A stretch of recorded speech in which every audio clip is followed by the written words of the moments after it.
বড় লোক হয় না। নবীরা সব গরিব মানুষ, ভিখারির বাচ্চা, কারো বাপ নেই, কারো মা নেই, কারো বাপ মা কিছু নেই, কারো ঘর বাড়ি নেই, জমি জায়গা নেই।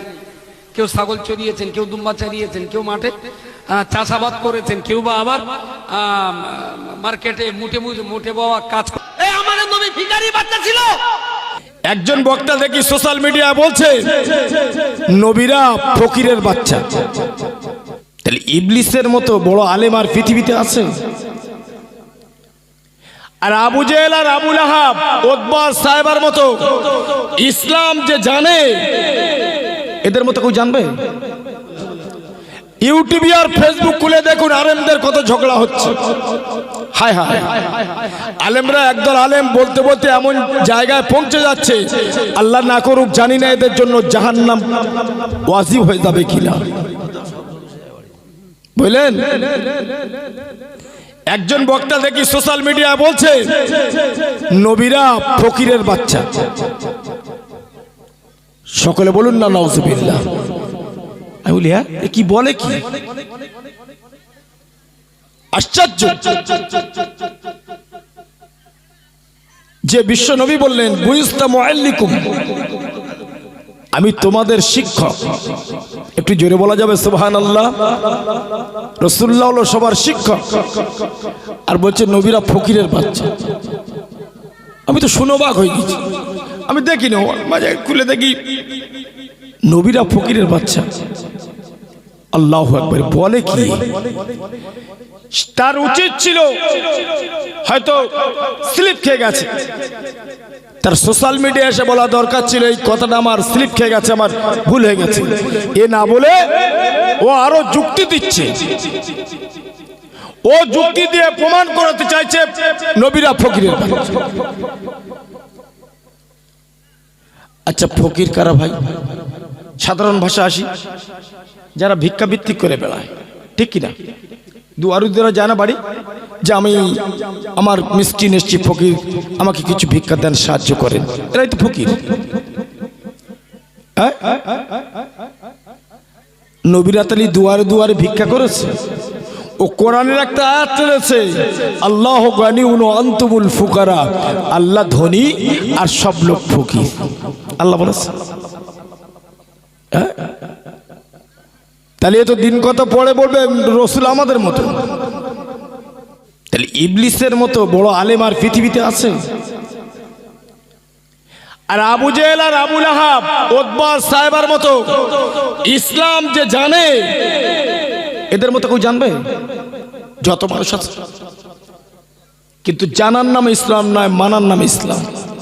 তকদিরটা ফিরে গেল ওমরের দিকে। রাসূলুল্লাহ দোয়া করলেন আবু জাহাল আর ওমরের জন্য।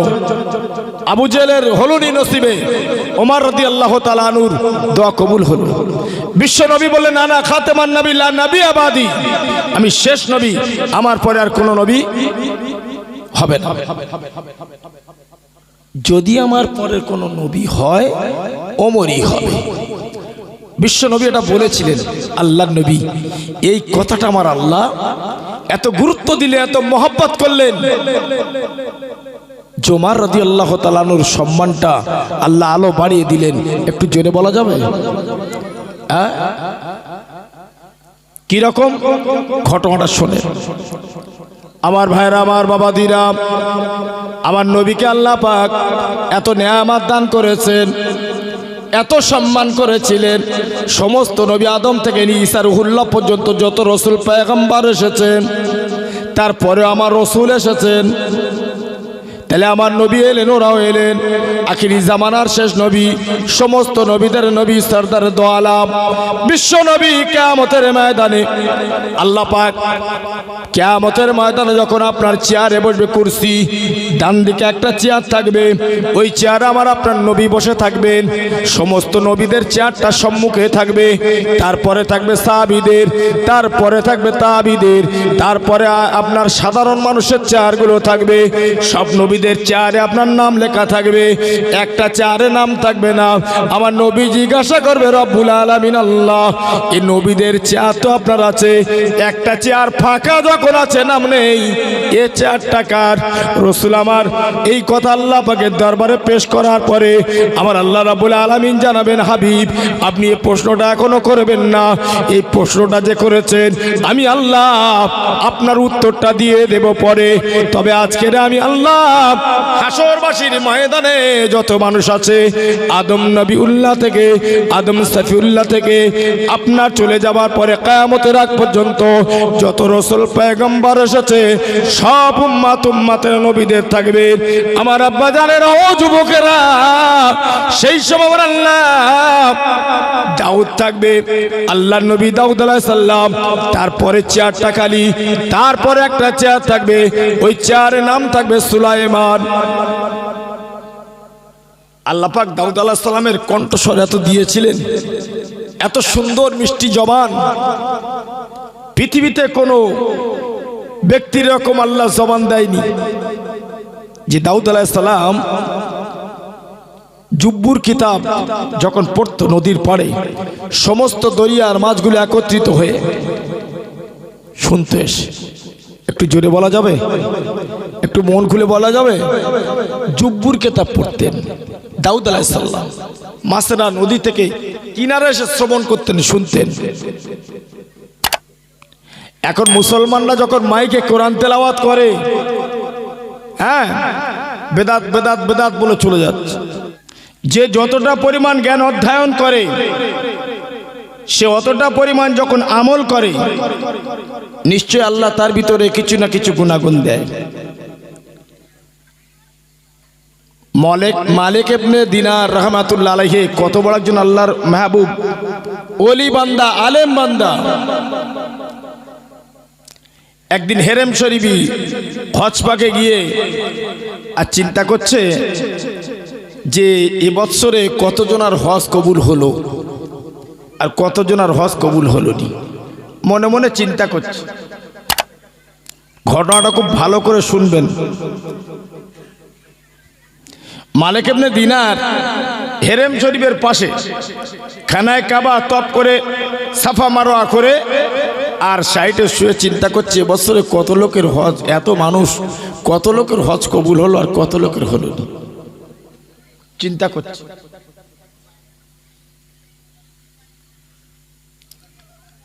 এবার কাবার চাতালে সাইডে হেরেম শরীফের পাশে একটু শুয়ে তন্ত্রাবিত হয়ে গেছে।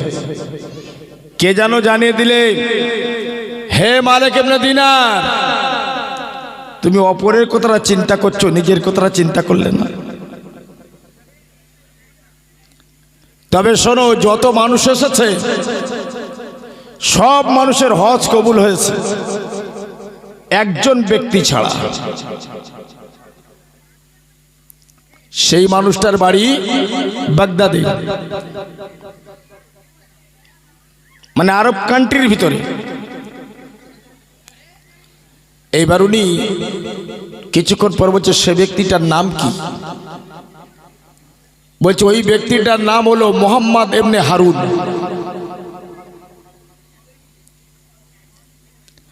এখনো সেই ব্যক্তিটা বাগদাদের একটা তাবুই আছে,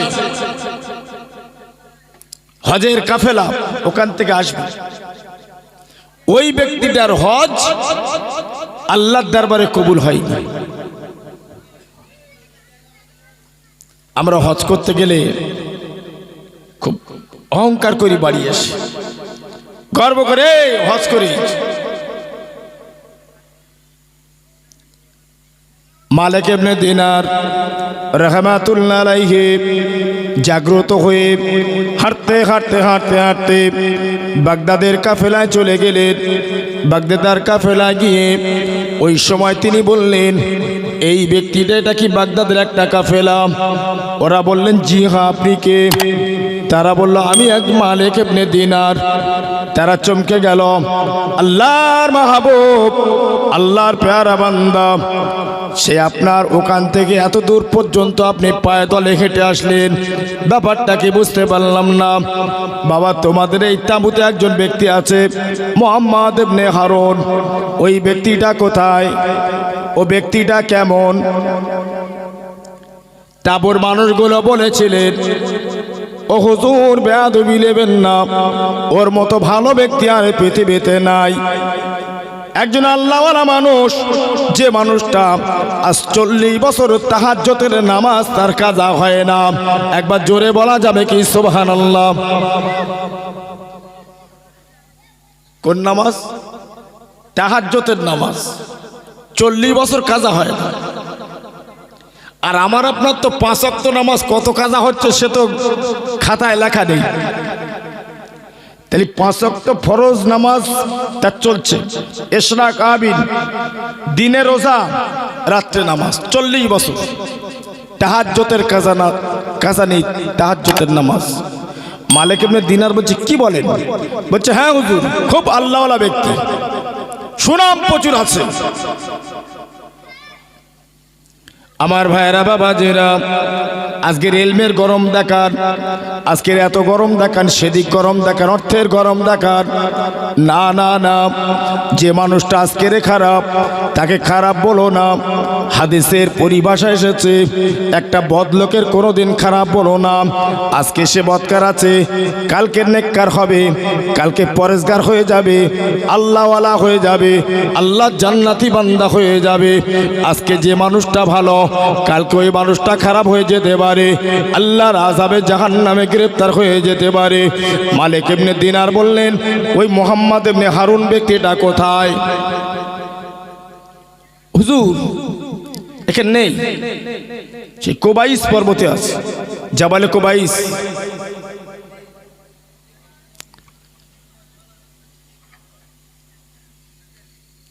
আপনি ওখানে গেলে পাবেন। মালিক ইবনে দিনার হাঁটতে হাঁটতে হাঁটতে হাঁটতে চলে গেলেন। আস্তে আস্তে কোবাইস পাহাড়, হেরেম শরীফের পাশে কোবাইস। আপনার কিনা মালিক ইবনে দিনার হাঁটতে আস্তে আস্তে আস্তে পায়দলে উঠলেন। আল্লাহর মাহবুব বান্দা মালিক ইবনে দিনার লক্ষ্য করে দেখে লোকটার একটা হাত নাই, একটা হাত নাই, দাড়িগুলো পেকে গেছে। ওই মানুষটা আল্লাহ পাকের দরবারে হাত তুলে রোনাজারি করে। দীর্ঘ সময় মালিক ইবনে দিনার পেছনে দাঁড়িয়ে আছে, অনেকক্ষণ ইন্তজার করছে, অপেক্ষা করছে। অনেকক্ষণ পরে বললে, হে যুবক, হে বৃদ্ধ বন্ধু আমার, এ হারুন, তুমি শোনো, কি ব্যাপার এত রোনাজারি করে কাঁদতেছো এই জায়গায়, যে জায়গায় হযরত ইব্রাহিম আলাইহিস সালাম মানুষের নামাজের জন্য আযানটা দিয়েছিলেন? একবার জোরে বলা যাবে কি সুবহানাল্লাহ? আল্লাহ পাক ইব্রাহিমকে বলেছেন, ইব্রাহিম, এই কোবাইস পর্বতে উঠে তুমি আযান দাও, আর আযানটা মানুষের কাছে পৌঁছে দেওয়ার দায়িত্বটা আমি আল্লাহ নিয়ে নিলাম। কোবাইস পর্বত। হারুন, কি ব্যাপার, এত রোনাজারি করে কাঁদছো? বলছে, আপনার নাম? বলছে, আমার নাম মালিক ইবনে দিনার। বুঝতে পেরেছ? মালিক ইবনে দিনার, যার জ্বালা সেই বোঝে। কেন? চোর চোরকে চেনে, আশেক মাসুককে চেনে, ভালো ভালোকে চেনে। মালিক ইবনে দিনার বললেন, ভাই কত বছর আছো? 40 বছর। মালিক ইবনে দিনার, তুমি শোনো, আমি 40 বছর তাহাজ্জুদ আমার কাজা নাই, ইশরাকের নামাজ কাজা নাই, আবিন কাজা নাই। রাতে আপনার রোজা করি, দিনে রোজা করি, রাতে আমি এত ইবাদত করি, তথাপি আমি যতবার কাবা বাইতুল্লাহ শরীফের লাব্বাইক বলি, চিৎকার করি, আমার আওয়াজ আসে লা লাব্বাইক লা লাব্বাইক। হুজুর, আমি বুঝতে পারি না, আমি জীবনে একটা মাত্র গুনাহ করেছিলাম, সে গুনার বিনিময়ে 40 বছর ধরে আমি আজকের খানা কাবা হজ করতে এসে যখন লাব্বাইক বলি, কে জান আমার গায়বী বলে দেয় লা লাব্বাইক, আমি হারুন অবাক হয়ে গেলাম। মুসলমান, 40 বছর হজ করছি, একই জায়গায় দাঁড়িয়ে খাচ্ছি, একটা হাত নেই। মালিক ইবনে দিনার বলতে লাগলেন যে হুজুর, আপনার ব্যাপারটা কি একটু জানতে পারি? ও মালিক ইবনে দিনার, আপনি শুনুন, আমার মা আমাকে শখ করে নাম লাগলো হারুন, কেননা আল্লাহ পাকের নবী একজন মুসা, মুসার ভাই ছিল হারুন। আমার মা আমাকে সম্মানিতভাবে ওই হারুনের নামে আমাকে নাম রাখলো। আমি যৌবনে যখন পদার্পণ করলাম, আমি বড় বদমেজাজি ছিলাম, আমি আপনার বন্ধু বান্ধবের পাল্লায় পড়ে মদ পান করতাম। হে মালিক ইবনে দিনার, সেই মাসটা হলো শাবান মাসের 30 তারিখ। এই সেই পবিত্র শাবান, কত মুসলমানের ছেলেরা মদ পান করে, কত মুসলমানের ছেলেরা জুয়ার আড্ডায় বসে থাকে, কত মুসলমানের ছেলেরা জেনা করতে শুরু করেছে। ও যুবক বন্ধুরা, এই পবিত্র শাবান মাস এমনই একটা মাস, যে ওয়াক্তে, যে সময়, যে টাইমে আল্লাহ পাকের দরবারে বান্দা দোয়া করে, শাবান মাসের ওসিলা করে আমার আল্লাহ ওই বান্দার দোয়াটা আল্লাহ কবুল করে নেয়। একবার জোরে বলা যাবে কি সুবহানাল্লাহ? আমার আব্বা জানেরা, ও যুবক বন্ধুরা, একটু ঠান্ডা মাথায় বুঝুন। মালিক ইবনে দিনার ওই সময় যখন জানতে চাইলেন, হুজুর, আমি ওই সময় যৌবন বয়স, যৌবন কালেতে মদ পান করে 30 শাবান, যে রাত্রিতে সেহরি খাবে মুসলমানরা, পরের দিন রোজা রাখবে, আমি হারুন মদ পান করে গভীর রজনীতে যখন মাতাল হয়ে টলতে টলতে আমি যখন বাড়িতে প্রবেশ করলাম, আমার বিবিটা ছিল ভালো, কিন্তু আমার মা সেই সময় দুয়ারে বসেছিল বারান্দায়, আমাকে বলেছিল, হারুন, আমি তোমার নবীর একটা নামের সাথে নাম মিলিয়ে নাম রেখেছিলাম, এই রকম সন্তান তুমি হয়েছো বাবা, এই রকম কুলঙ্গার সন্তান আমার যেন আল্লাহর যেন কোনো মানুষের না দেয়। আগামীকাল রোজা, মানুষ একটু পরে সেহরি খাবে, আর তুমি এই রাত্রিতে মাতাল হয়ে মদ পান করে আমার ঘরেতে তুমি প্রবেশ করলে।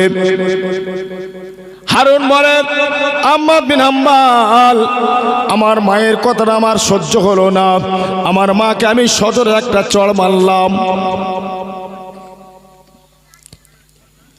মোহাম্মদ ইবনে হারুন বলে, আহমদ বিন হাম্বালকে বললেন, আমি রাগ বরদাস্ত করতে পারলাম না, আমার মায়েরকে একটা চড় মারলাম। আমি যখন ঘরে প্রবেশ করব, ওই সময় আমার মা বলে, বেটা, তুই যখন দুনিয়ার জমিনে আমাকে একটা চড় মারলি, আমি কাল কিয়ামতের ময়দানে তোকে আমি দেখে দেব। আমার বাবাজিরা, ভাইরা, এইরকম কত সন্তান পৃথিবীতে আছে, মা বাপকে বড় কষ্ট দেয়। নামাজ যেমন পড়া ফরজ, রোজা রাখা যেমন ফরজ, আমার আল্লাহ কোরআন কারীমের মধ্যে বললেন, ওয়াবুদুল্লাহ, বান্দা তোরা আমার ইবাদত কর, ওয়ালা তুশরিকু বিহি শাইয়্যা, আমার সাথে তোরা কাউকে শরীক করিস না, ওয়াবিল ওয়ালিদাইনি ইহসানা, তোদের মা বাপকে তোরা ভালোবাস। ও আহমদ বিন হাম্বাল, আমার মা যখন এ কথা বলেছে, আমি তখন নেশা অবস্থায় ছিলাম, মাতাল ছিলাম, আমার কোনো সেন্স ছিল না, আমার কোনো জ্ঞান ছিল না। আমি ওই সময় দেখলাম আমার বিবি সাহেবা দৈনন্দিন গমগুলো উনানে আপনার সেদ্ধ করতো, গম ওই সেদ্ধ করে যখন আপনার দেখলাম উনানে আগুন আছে, আমার মাকে আমি দুটো হাত দিয়ে চাগিয়ে নিয়ে ওই উনানে ফেলে দিয়েছি। আমি ফেলে দিয়ে যখন উনানে আগুন ভর্তি, ওদিকে আমার খেয়াল ছিল না, তখন আমার মাতাল ছিলাম আমি ঘরের ভেতরে আমার বিবি আমাকে ঢুকিয়ে দিয়ে পিছন দিয়ে আপনার শেকল টেনে দিয়েছেন।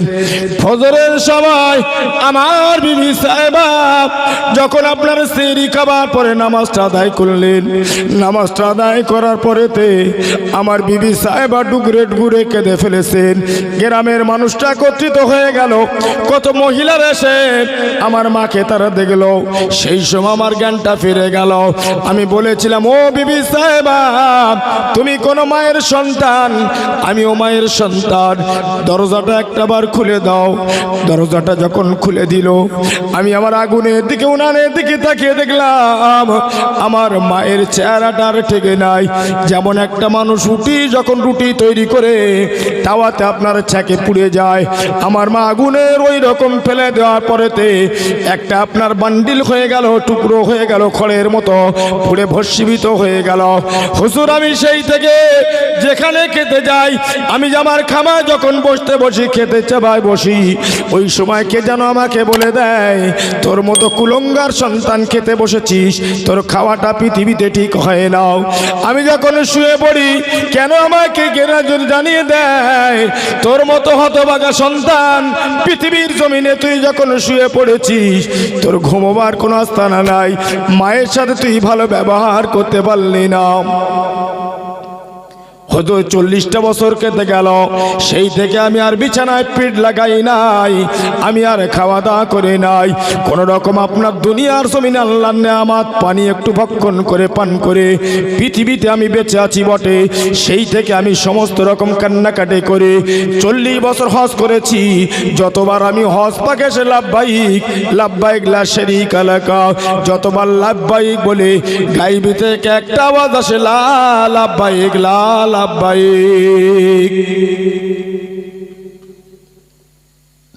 হাতের অবস্থা। হুজুর, আমি দেখলাম এই হাত দিয়ে যখন আমার মাকে ফেলে দিয়েছি ওয়ানেনে, আমি একটা তরবারি নিয়ে আমার সজোরে একটা কোপ আমি মেরেছিলাম, একটা হাত আমার কেটে পড়ে গেল। মালিক ইবনে দিনার বললেন, ও মোহাম্মদ ইবনে হারুন, এই 40টা বছর তুমি কেঁদেছ, আমি তোমাকে একটা সবক দেব, আমি তোমাকে একটা পারমিশন দেব, আমি তোমাকে একটা আমলের কথা বলে দেব। এই আমলটা তুমি যদি করো, আমার আল্লাহ যদি চায় তোমাকে ক্ষমা করে দেবেন। ওই সময় হারুন বললেন, আমি ওই সময় মালিক ইবনে দিনারে দুটো পা জড়িয়ে ধরেছি। হুজুর, আপনি বলুন সে আমলটা কি, সে সবকটা কি? ওই সময় মুহাম্মদ ইবনে হাম্মাল বলেছিলেন, ও বাবা হারুন, তুমি কি আল্লাহর কোরআন পড়ো নাই? আমার আল্লাহ কোরআন পাকে জানিয়ে দিয়েছেন, ইয়া আইয়ুহাল্লাযীনা আমানু তুবু ইলাল্লাহি তাওবাতান নাসুহা। ও বান্দা, যদি তুমি খুলুসিয়াত অন্তরে তওবা করো, আমার আল্লাহ তোমার মাফ করে দিতে পারে। তবে হারুন, তুমি শুনে নাও, আমার আল্লাহ পাকের একটা কোরআনের আয়াত তোমাকে বলে যায়, তুমি সর্ব অবস্থায় আস্তাগফিরুল্লাহ পড়তে থাকো। কেননা আল্লাহ পাক কোরআন পাকে জানিয়েছেন, আস্তাগফিরুল্লাহ ইন্নাল্লাহা গফুরুর রহিম। যদি কেউ তওবা করে, আমার আল্লাহ তাকে ক্ষমা করে দেবে। আচ্ছা মুসলমান, আমরা যখন বাড়ি থাকি, কাজকর্ম করি, আমরা কি কোনোদিন এই শুধু আস্তাগফিরুল্লাহ পড়ি? বলেন। আমরা দুনিয়ার সব মাঝে মাঝে আমি যাই রাস্তা দিয়ে, তো দেখি মোবাইল আছে সব ছেলেদের কাছে, কেউ হিন্দি ফিল্মের গান, কেউ বাংলা ফিল্মের গান, কেউ আপনার কি বলে অনেকগুলো আপনার নোভেল নাটকের সম্পদ, সব মোবাইলটা পকেটে রেখে আর অন করে রেখে জোরে শুনছি। কেউ সাইকেল চেয়ে লেগে শুনছে, কেউ হাঁটতে হাঁটতে শুনছে। আমি বলি, আল্লাহ, এরা যদি দুনিয়া একটু সুবহানাল্লাহ আলহামদুলিল্লাহ পড়তো, এরা বরকত হতো, সওয়াব হতো। আল্লাহর কোরআন বলেন, তোমরা সর্ব অবস্থায় চলতে ফিরতে আস্তাগফিরুল্লাহ পাঠ করো।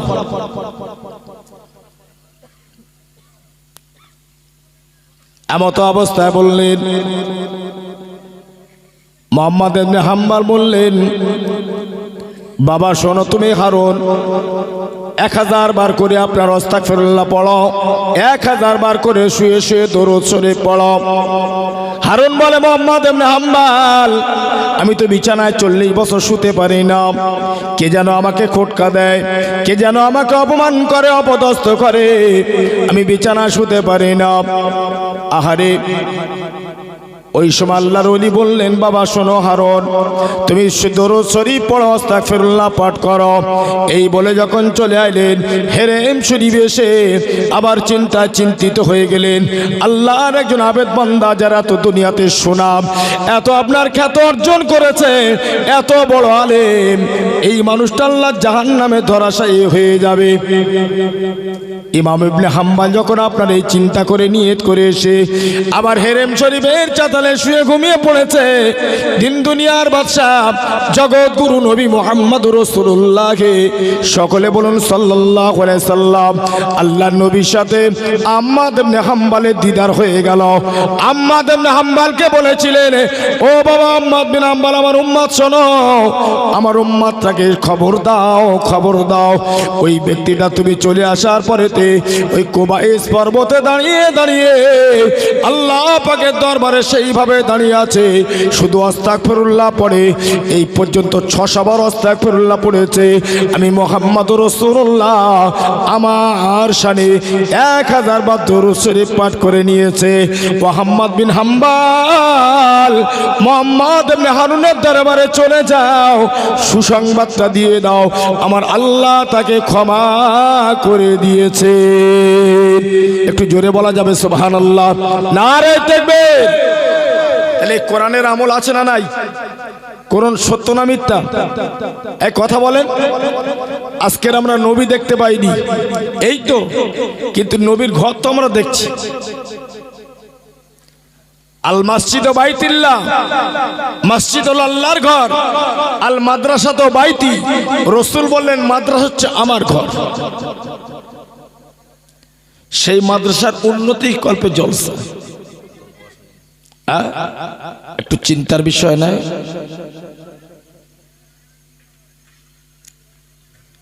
আহমদ ইবনে হাম্বল ঘুমটা ভেঙে গেল, দৌড়াতে লাগলেন, আবার কুবাইস পর্বতের উপরে চলে গেলেন।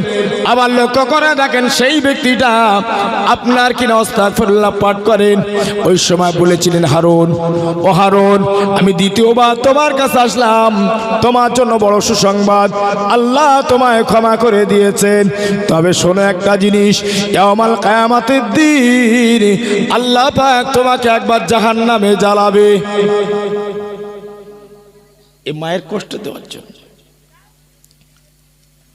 ও মুহাম্মদ ইবনে হারুন, তুমি কিয়ামতের ময়দানে আল্লাহর নবী আমাকে জানিয়ে দিয়েছেন, তোমাকে একবার যখন জাহান্নামে দেবে, তোমার মাকে তুমি যখন উনানে ফেলে দিয়েছিলে, তোমার মা পুড়ে ভস্মীভূত হয়ে গেল, তোমাকে যখন জাহান্নামে আগুনে জ্বালানো হবে, ফেলা হবে, তোমার মা সহ্য করতে পারবে না। ওই সময় তোমার কথা মনে পড়ে যাবে, ও রব্বুল আলামিন, আমি মা আমার হাজার কষ্ট দিলেও আমার সন্তানের ওই জাহান্নাম থেকে নাজাত করে দিন। বাবা মুহাম্মদ ইবনে হারুন শোনো, আমি আপনার কিনা তোমাকে বলে গেলাম, আমি আমার জবানের কথা বলে নাই, আমার নবী আমাকে জানিয়ে দিয়েছেন, তোমার মা যখন তোমাকে জাহান্নামে ফেলা হবে, আল্লাহ দরবারে বলবে, আল্লাহ আমার সন্তানকে জাহান্নামে আপনার তুলে নাও, আমার সন্তানকে জাহান্নামে দিও না। ও মুহাম্মদ ইবনে হারুন, আমি আহমদ বিন হাম্বল বলে গেলাম, তোমার এই মায়ের আকাতি মানুতিতে, তোমার মায়ের কাকুনি মিনতিতে, মহব্বতে, ভালোবাসায় তোমার জাহান্নাম থেকে তুলে নিয়ে আল্লাহ তোমার মায়ের সাথে দয়ার জান্নাত দান করে দেবে।